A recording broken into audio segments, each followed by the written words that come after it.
et bienvenue dans cette nouvelle vidéo où je suis toute heureuse de vous avoir à nouveau.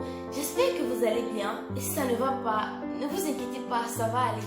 Je m'appelle Dior et si vous me regardez présentement, vous êtes bel et bien sur ma chaîne YouTube Dior Bonda Blog. Alors les amours, aujourd'hui j'ai décidé de vous raconter comment est-ce que mes parents ont réussi l'incroyable exploit d'arriver à me faire manger les légumes crus. En fait, quand je dis manger, c'est pas assez pour exprimer tout l'amour que j'éprouve aujourd'hui pour les légumes crus. En effet, quand j'étais toute petite, je détestais tout ce qui était cru. Même les fruits, je ne raffolais pas vraiment. Et je ne comprenais pas pourquoi est-ce que mes parents s'étaient mis en tête de me faire aimer ce que je n'aimais pas. Ils pouvaient tout simplement me laisser tranquille.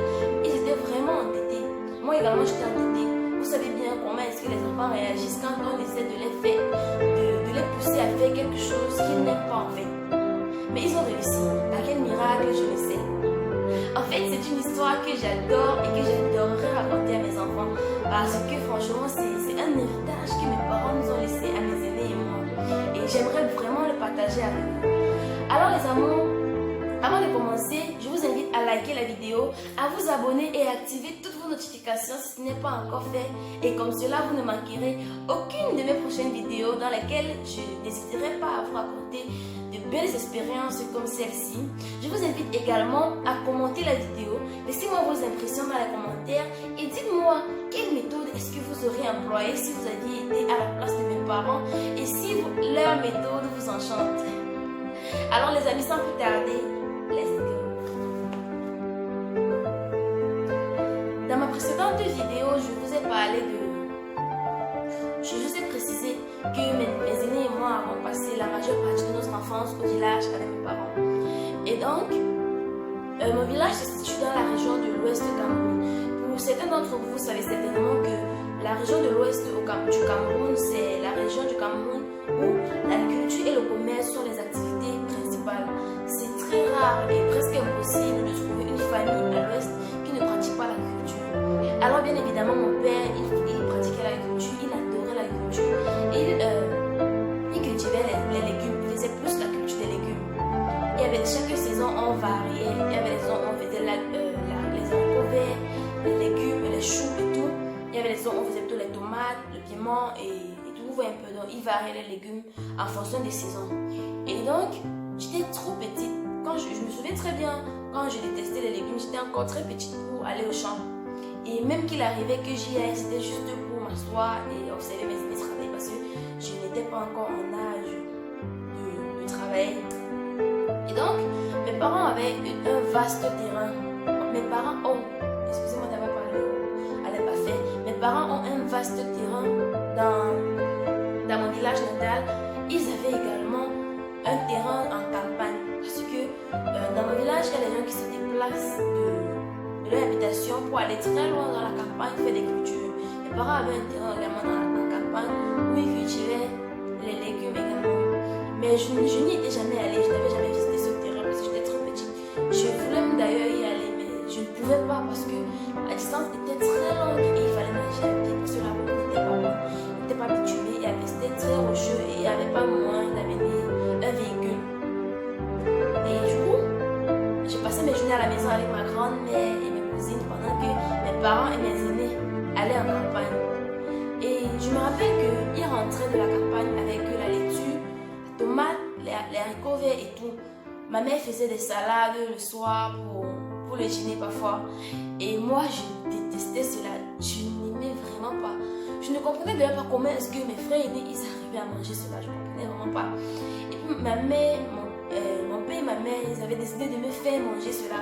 Moi, je ne comprenais pas pourquoi est-ce qu'ils incitaient tant pour que moi je mange un truc que je détestais autant. Ça n'avait pas de goût. Et donc, ma mère s'était vraiment mis en tête d'arriver à me faire manger les légumes crus. Je détestais ça. Et je la remercie d'ailleurs d'avoir insisté parce que d'après ce que je sais aujourd'hui, ça a des vertus. Ça a de nombreuses vertus pour la santé.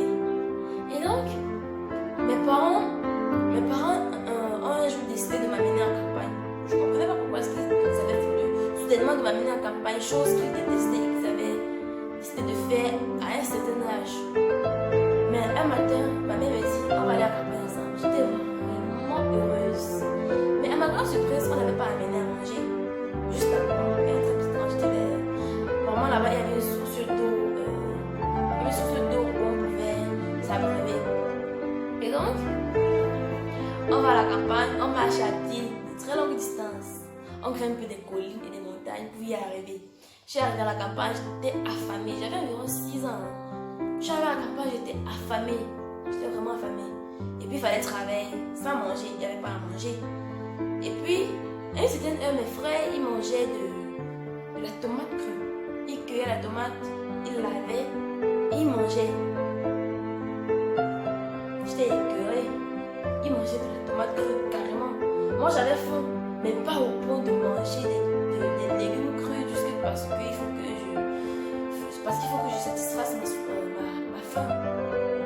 Mais, en fait, ce jour-là, j'ai pas mangé. J'ai rien mangé. Je suis rentrée le soir. Ma mère a fait à manger. On a mangé. J'avais réussi l'exploit de rentrer sans succomber à la tentation. Et puis, mes parents m'ont amené encore et encore à la campagne. Jusqu'au jour où on récoltait les haricots verts. J'étais vraiment affamée. C'était pas facile de m'affamer à l'époque parce que j'étais très petite de corps et je n'aimais pas tellement manger. On me forçait à chaque fois pour manger. Donc vous n'imaginez pas à quel point ça a dû être difficile d'arriver à m'affamer. Mais mes parents, nous sommes arrivés en campagne un jour, on mangeait Ma mère avait amené les ignames blancs. C'était très bon, c'était la saison des ignames. Et puis mon père, il cultivait les haricots verts sur cette saison-là. Nous sommes arrivés en campagne, on a mangé les ignames. Dès que 13 heures a sonné, on a mangé parce que c'était généralement l'heure du déjeuner quand on partait en campagne. Et puis en soirée, il n'y avait plus rien à manger, juste à boire. J'avais vraiment faim. À force, je m'étais affamée, à force d'aller à répétition en campagne tous les jours. Je m'étais vraiment affamée. Et donc, du coup, il fallait manger. Mes frères mangeaient du haricot vert. Du haricot vert, ils enlevaient les tiges. Et puis, ils lavaient et ils mangeaient. Moi, je m'imaginais pour manger du haricot vert. Mais j'ai goûté. C'était sucré, c'était légèrement sucré. J'ai aimé, j'ai commencé à manger. Mais je suis rentrée à la maison le soir, j'ai tout vomi. C'est la première fois, je n'allais tout de même pas. C'était vraiment un miracle que j'ai réussi à manger. Mais garder dans mon ventre, c'était pas facile. Dès que je suis arrivée à la maison, j'ai tout vomi, j'ai mangé autre chose. Et puis le lendemain matin, j'avais un peu de la température. Ma mère n'a pas voulu me laisser à la maison. Mes aînés et mon père sont allés en campagne. J'ai appris, c'était pendant les vacances. C'est pour ça qu'on est à la campagne presque tous les jours.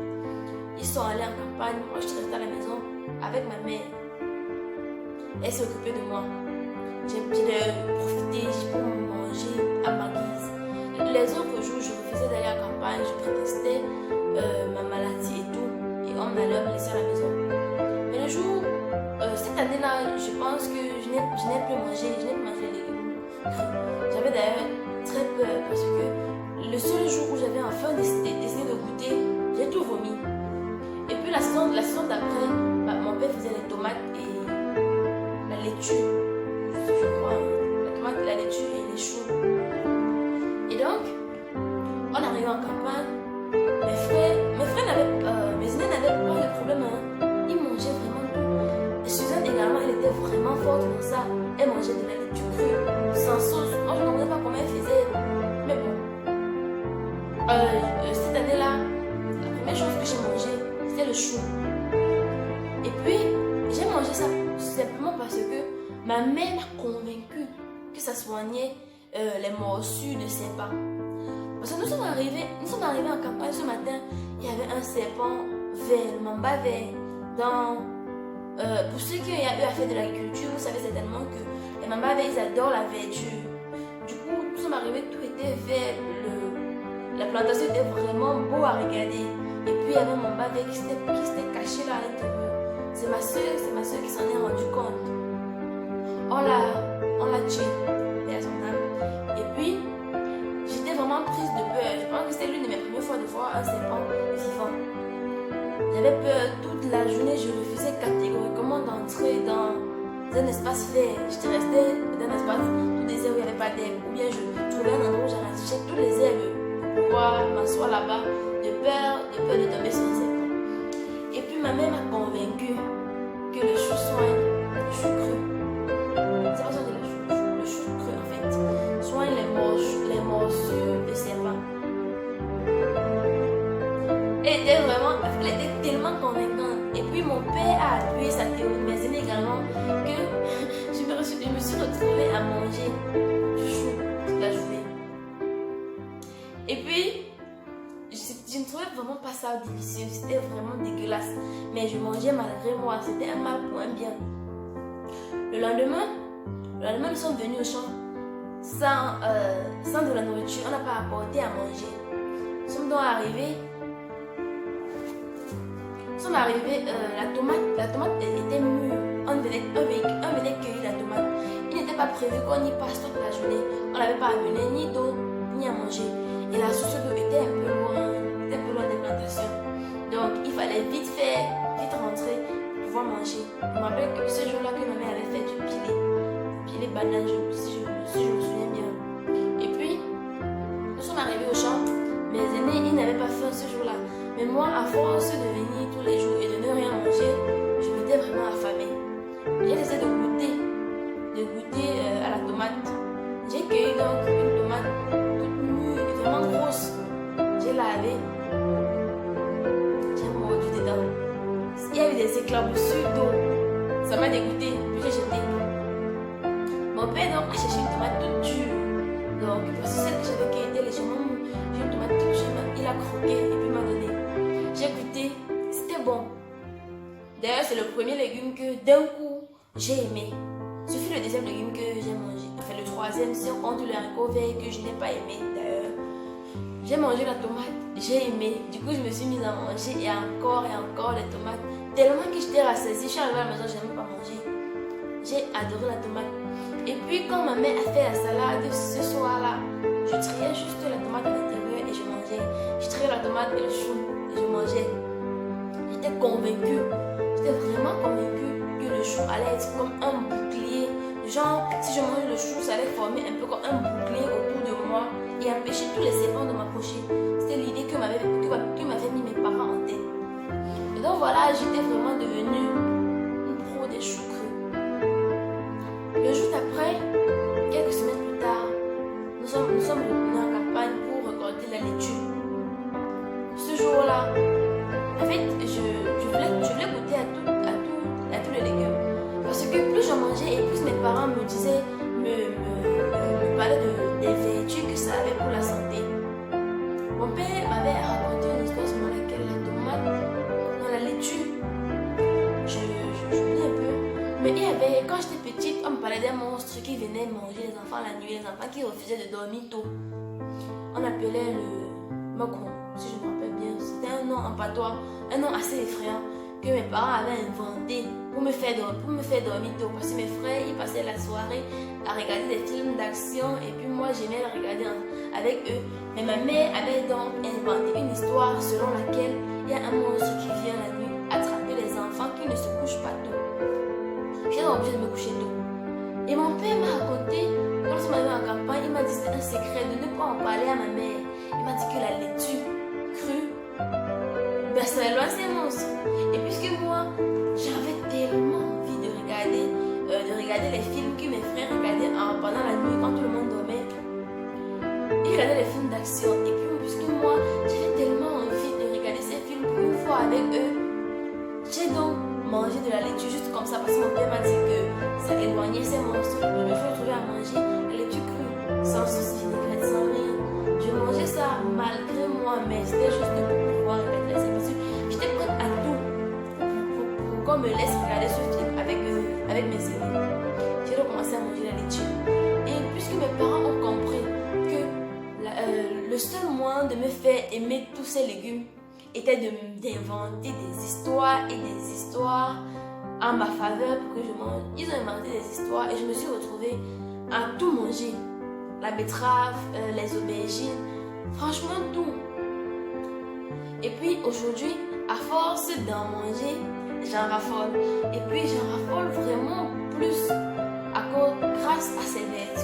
à les nombreuses vertus que je tiens à dire un grand merci à ma maman et à mon papa pour avoir tenu bon et pour m'avoir fait prendre connaissance des nombreux avantages qui se cachent derrière le fait de manger régulièrement des légumes crus. Alors les amis, si vous avez regardé jusqu'à la fin, n'hésitez pas de vous abonner si ce n'est pas encore fait, d'activer toutes vos notifications pour ne manquer aucune de mes prochaines vidéos, surtout likez la vidéo, commentez-la et partagez-la dans vos différents réseaux sociaux afin d'agrandir la communauté. D'ici là, je vous dis à très bientôt dans une nouvelle vidéo. Portez-vous bien, je vous aime, je vous adore.